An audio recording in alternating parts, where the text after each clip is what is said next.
Hello guys.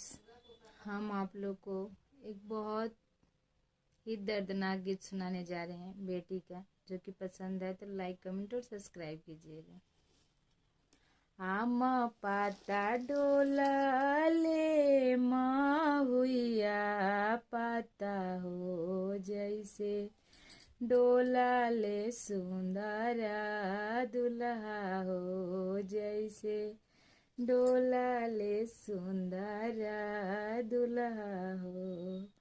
आम पाता डोलाले हुइया पाता हो जैसे डोलाले सुंदरा दुल्हा हो जैसे डोलाले सुंदरा दुल्हा हो।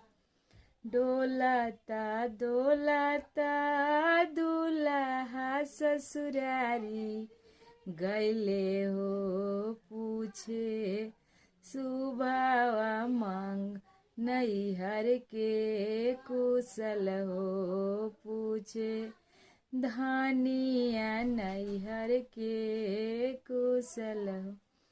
का हम कहीं सुबावा नैहर के कुशल हो तोहरा नैहर से उपासे ऐनी हो तोहरा नैहर से उपासे ऐनी हो।